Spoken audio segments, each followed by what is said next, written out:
here today. And roll call, everyone's present and accounted for except Mr. Jordan. I think he had to be out of town today, so we'll bring him up to date on what took place today once he returns. The next item on our agenda will be to approve the agenda. I think we have an amendment to that. Yes, Chairman, if it pleases the board, I would make a motion to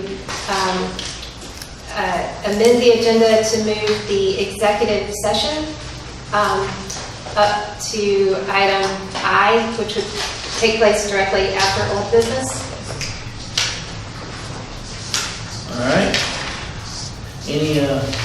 Someone like to second that motion? I'll second it. Seconded by Commissioner Watson. All those in favor, please say aye. Aye. Motion carries unanimously. All right, so next on our agenda will be to approve, there's two sets of minutes. We have a set of minutes from the April 10th workshop as well as the April 11th regular meeting. If y'all will take a minute to review those, or if you've already had a time to review them, we'll be looking for a motion on those as well. I'll make a motion. Motion by Commissioner Williams. Okay, is there a second? A second. A second by Commissioner Spratt. Any discussion on the minutes? All those in favor, please say aye. Aye. Opposed? Motion carries unanimously. Okay. So the next item will be visitor presentations, and we got Mr. Gary Butch Morris here. So, Mr. Morris, I think you got some news, some good news to tell us.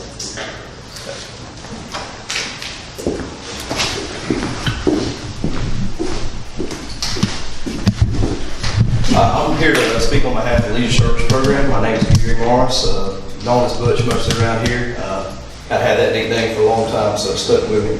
I just want to talk about leisure services a little bit and the improvements we've made around the area. I don't know if you guys have been around the ballpark and seen what we've done, but I tell you, we got a place that's welcoming to come to. We got teams coming from out of town and playing at our park, and there's a lot of positive vibes going on out there right now, and it's good to see. I started here 2 years ago, and I can't say it was like that when I first started, and I'm just happy to see where it's at. We have 215 kids playing ball right now, softball and baseball combined. That number was around 140, 150 last year, so we've had a big increase. Girl participation, we had 25 girls play softball last year. Right now we're at 55. So we're creating positions for these girls, and we're improving. Last night we played at Long County, and our girls' first game, they lost 20-3. That we've never played wheel pitch with that age girls. Last night they lost 14-13. There's improvement. You can see it happening every day, and that's what we're trying to create with our leisure service program. Not only participation, but we're also, I treat it like a minor league program for our county. We have one team in this town, so my objective is from ages 7 through 13, before they get to middle school, is that we provide a participation level also, but we also teach them how to play the game properly, to where our middle school and high school can reap the benefits from it, because I think it's very important. The concessions that we've got out there at the ballpark now, we've improved the concessions a little. We're frying chicken fingers and fries and doing things other than just hot dogs and just candy, and I think that's been a welcoming thing. Most of your games start at 6 p.m., so parents are scrapping to try to find where they're going to eat dinner at. So having a little bit of a restaurant background, that kind of helped out a little bit, having fryers and things like that out there. But that's the way concessions should be at a ballpark, and we should be providing those type things. So we've seen an increased profit coming into the county. The funds. More people showing up to the park and spending some money at the ballpark. We have outfield signs going out, advertising. When you come to the park now and you park, you see the community behind, our leisure service program. We've gotten those signs made, and we're using that money to, start an account for the kids. If we go to All-Stars and we need to do a little extra or buy them some jerseys, to make them look right, or, some socks, something that shows uniformity, we have that money there, for the kids. So that's what this fundraiser is all about. I think when you drive up to the park and you see local businesses on the fence, it shows that the community's behind the kids. There's some things we're doing outside of just Lions Club Park. We're trying to improve some things in Eulonia. We're going to go to Briar Patch. I've got some rims to put on the goals out there. Low Bluff here, we've already fixed up the goals there and the tennis courts. So we're trying to connect the hubs. It's very important that kids on the north end have a place to practice and to do things, and in the city as well. It's been a while since we played games at Elonia, but I feel the importance of having a place where Johnny and his dad can go hit baseballs and do things on the north end of the county without driving 20 miles. In my 2 years here, I know it's a commitment when parents sign their kids up to live on the north end. I mean, it's 20 miles there and back for some parents, and we definitely pay attention to that type of stuff. And so creating practice facilities moving forward is going to be very important and vital to our programs. But the area we have now that's playable, we've gone there and worked from the ground up and made it, to where it's something we can all be proud of and a good product. That's pretty much what I've got to report. I mean, it's just, I'm happy to be here and I'm happy to see the growth, and I think we're going to continue. I think we're just not scratching the surface of what we can be. And I will mention one other thing. We started a pilot track program this year. We've never run track here in McIntosh, and if anybody's been involved with any of our football or any sports here, period, you know that we have very talented athletes. And I had a coach telling me, hey, you need to start a track program. But we're a small agency. I have a secretary and I have a maintenance guy that's more than a maintenance guy. He's a do-it-all. He wears a collared shirt at night and he cuts grass during the day. I do much of the same. If you see me in the evenings running the programs, I usually have clay or grass all the way up to the top of my pants. But that's just part of being a Class C District 2 program.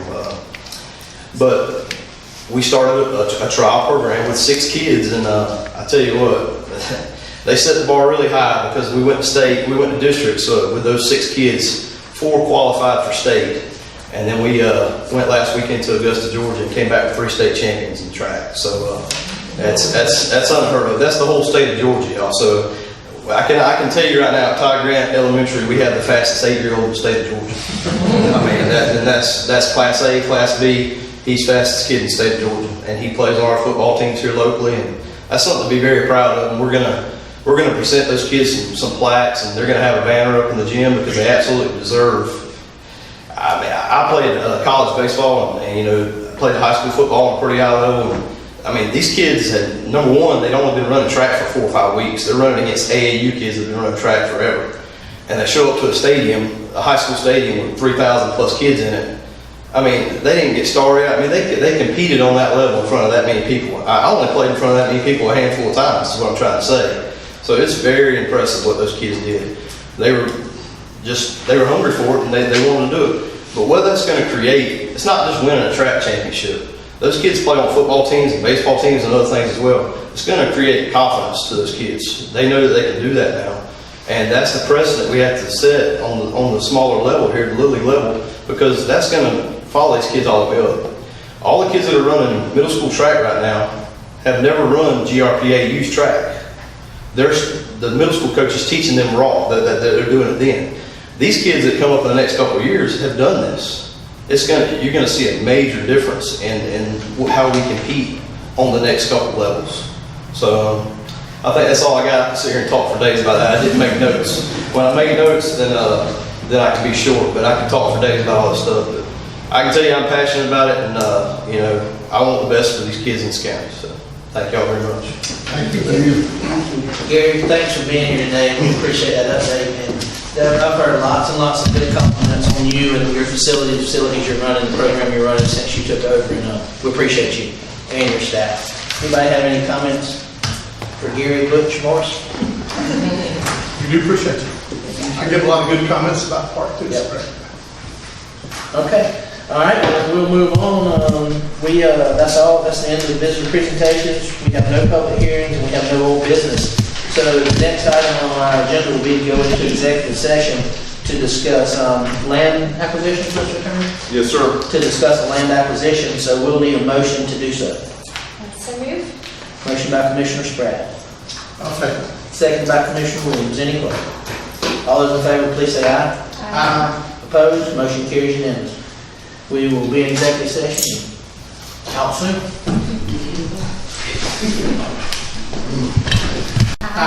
Opposed? Motion carries unanimously. All right. Our first item under new business will be to consider a franchise extension agreement with Darien Communications Incorporated for cable TV services, and we will take action on this, and we'll let the manager and or the attorney speak on that. Yes, sir. This franchise agreement is between McIntosh County and Darien Telephone. It was approved 15 years ago, back in 2002. This would just be an extension of that same franchise agreement for another 15 years. It would go into effect May 15th, and the franchise fee is 5% of their total gross revenues that they collect. Any questions on that or comments? We did discuss this briefly in the workshop earlier today. So, hearing no questions, we'll ask for a motion to approve. I'll make that motion, Chairman. Motion by Commissioner Spratt, is there a second? I second it. Second by Commissioner Watson. Any further discussion? All those in favor, please say aye. Aye. Opposed? Motion carries unanimously.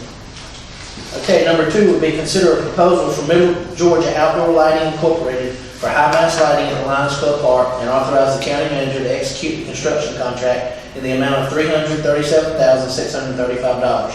This is an action item. Would the manager like to speak on that? Yes, sir. Back in March, y'all authorized me to issue an RFP for the lighting at Lions Club Park, which, if you remember, was destroyed during Hurricane Matthew. Originally, FEMA granted us $29,000 to fix those lights. After getting contractors out there and looking at them, we realized that the lights were not fixable and they needed to be replaced. So we got some quotes on that, and they ranged all over the board. So me and Adam went back to FEMA and requested additional funding. They steered us down a path that we didn't want to go down. They wanted us to handle it at the state level, and y'all know that we had some problems with that back with the tornado back in 2008. So we reached out to Buddy Carter's office, and they helped steer us back in the right direction. So finally, after everything was said and done, FEMA gave us approximately $350,000 to replace the lights. So we issued an RFP back in March. It was due April 27th. We received 2 bids. One of them was 10 minutes late, so it was automatically rejected. The Middle Georgia Lighting proposed a bid of $338,635. We did open the other one just to be curious, and it was significantly higher. So we didn't lose anything by rejecting them. So if we approve this contract today, we'll get new lights out there at Lions Club Park. That'll be for the baseball field, the softball field, and then the flat field back in the back, which is a soccer field currently. We're going to convert it into a diamond-shaped field also, so we can have another baseball field, and then it will also be used as a multi-purpose field. FEMA's given us, they awarded us $350,000. If you take those numbers, they give us 75% of that. The state gives us 10%, so we're responsible for the other 15%. So we're going to have new lights out at Lions Club Park, and we're only going to be about $20,000 to $30,000 out of pocket if we approve this contract. Okay. Any questions or comments on this contract? Thank you, Mr. Manager, for the update. Hearing no questions, would someone like to offer a motion to approve? Motion by Commissioner Watson. Is there a second? I'll second it. Seconded by Commissioner Williams. Any further discussion? All those in favor, please say aye. Aye. Opposed? Motion carries unanimously. Okay, the next item on our agenda, number 3, will be to consider a contract with Liberty Roll-Offs and Recycling LLC for storage of wood chips at the McIntosh County Inert Landfill. We will take action on this. Would the manager like to speak on it? Yes, sir. This contract between McIntosh County and Liberty Roll-Offs and Recycling LLC, and allows Liberty Roll-Offs to store approximately 75,000 cubic yards of wood chips at the landfill. The contract does require a $100,000 performance bond, $50,000 payment bond, and all the other insurances required by county code of ordinances. Contract allows Liberty Roll-Offs to store the chips at the landfill at no charge, as long as they follow through with a private-public partnership that we're negotiating currently.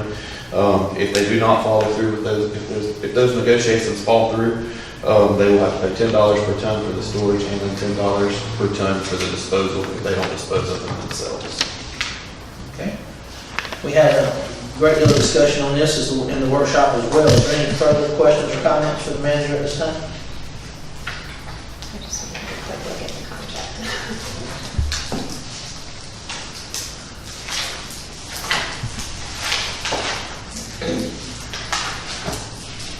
Mr. Chairman, I'll make the motion to approve.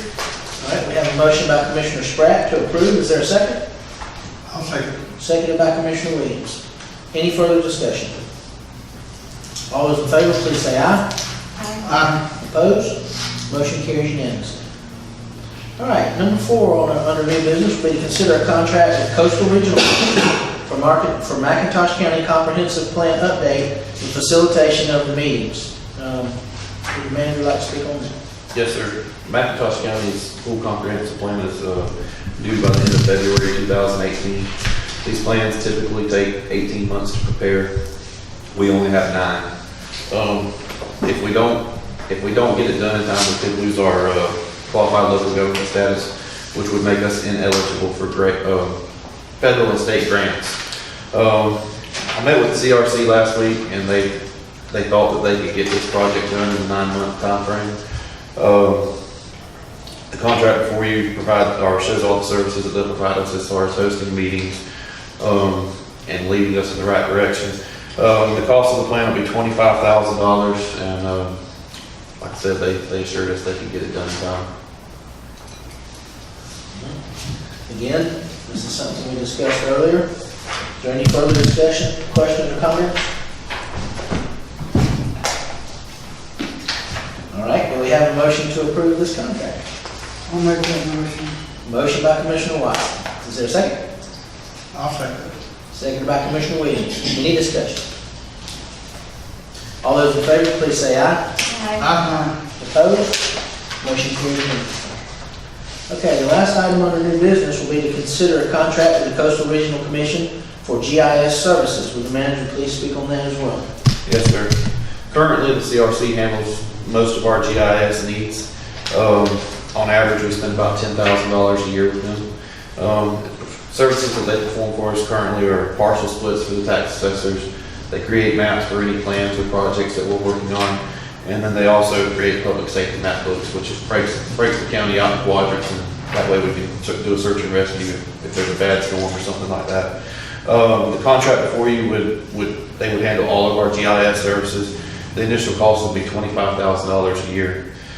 Things that we would consider having them do under this contract would be getting all of our water lines, all of our water valves in the GIS. We would only be able to look at them; they wouldn't be open for public use.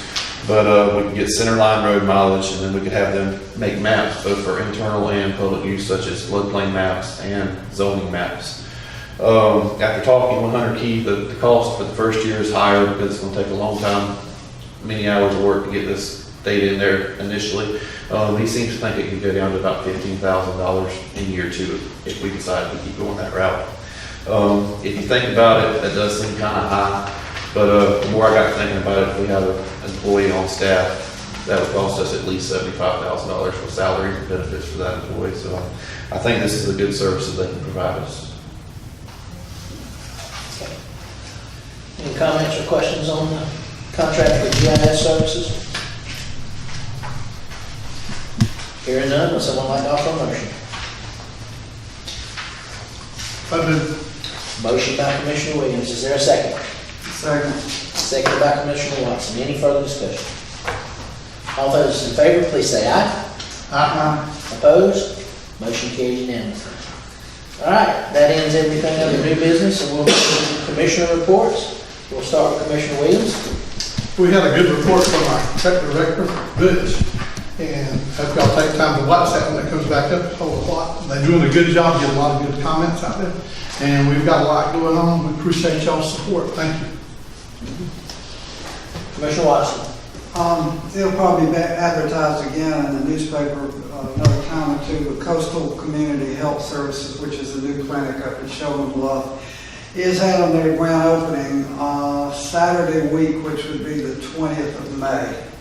And the county's invited and the other, and it's not just for this county, it's for other counties as well. And the opening will be from, I believe, 3 till 5. So mark that on your calendar. Stop by and take a look at our new healthcare facility up in Sheldon Bluff. Is that it? All right, thank you. Commissioner Spratt. I'll also, we went back to our report from our recreation director, and I want to just mention the track program is really exciting, and I'm so pleased that they moved forward on this pilot project with the runners. And I know some of those kids, and they're got a lot of heart, and it's a great program. And I had just recently spoken with Mr.